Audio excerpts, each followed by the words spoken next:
Ganito naman ang gawin natin sa ating mga chicken, mga mi. Kapag natikman mo ito, siguradong isa na rin ito sa magiging paborito mo. Napakadaling sundan at iilan lang po ang mga ingredients nito. Hi everyone, this is Mami Lynn, and for today's video, magluluto naman tayo ng buttermilk chicken na matagal nang inire-request ng Junakis ko. Tara guys, samahan niyo na po akong magluto. Dito sa recipe ito, gagamit po tayo ng isang buong breast chicken. At hiniwa ko lang po ito ng bite size. I-marinate po natin ito sa asin, magic at pamintang durog, then i-massage.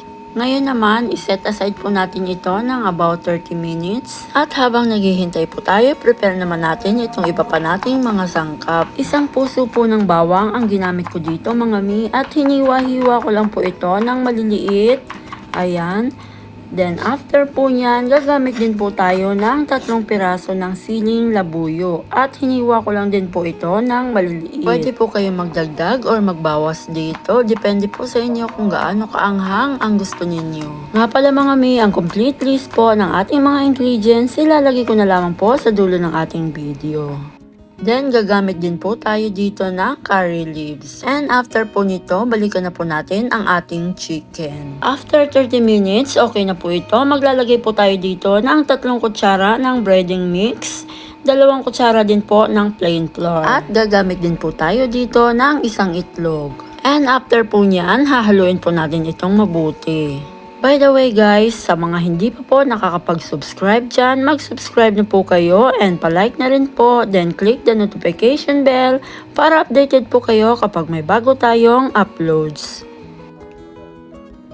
Ayan, okay na po ito. Next step po ay magpainit na po tayo ng kawali at mantika dahil ipiprito po natin ito sa medium high heat na apoy. Ayan, lagyan na po natin isa-isa para maiwasan pong magdikit-dikit ang ating mga chicken. Paalala lang po mga mi na huwag nyo pong ipiprito ito ng matagal dahil magdadry po ang ating chicken. Dahil nga po ito ay breast part. Dapat po ay sakto lang na mag-brown siya katulad nito. At kapag sinunod nyo po ang ganitong prito ay napakalambot at juicy po ng loob nito. Ayan, okay na po ito. Hanguin na natin. Then, isunod naman natin ang pangalawang batch nito. And after po nating maprito lahat ng ating chicken, gagawa or luto naman tayo ng ating sauce. Painit lang po ulit tayo ng kawali. Lagyan natin ng konting mantika. Then, gagamit po tayo ng unsalted butter dito. Then, ilagay na po natin ang ating bawang. Ayan. Igisa lang natin ito hanggang sa lumabas ang aroma nito.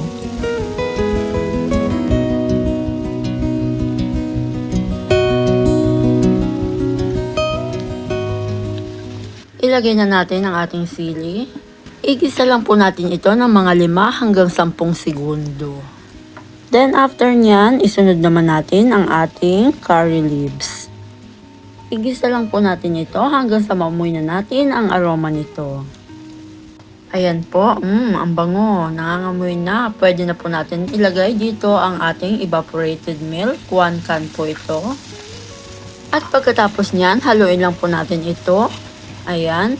Then after niyan, pwede na po natin itong timplahan ng asin, pamintang durog, at naglagay din po tayo dito ng magic at konting sugar. Hindi ko na naman na-film, pasensya na po. Ngayon naman, inilagay ko na po ang ating chicken. Ayan, keep on halo lang po tayo dito para maiwasan po na masunog yung ilalim nito. This time po ay hininaan ko na po ang ating kalan. Lulutuin po natin ito ng mga ilang minuto pa hanggang sa mag-less or mag-thick po ang sauce nito, katulad nito. And by the way guys, kung hindi ka pa nakakapag-subscribe sa aking YouTube channel, please click subscribe button and click mo na din ang notification bell para updated ka kapag may bago tayong uploads. At huwag nyo din pong kakalimutan na mag-like and comment na din kung saan lugar nyo po ito pinanonood para alam ko kung saan na nakarating ang ating video. Ayan, okay na to. Pwede na po natin itong ilipat sa ating serving plate at nang ma-serve sa ating buong pamilya.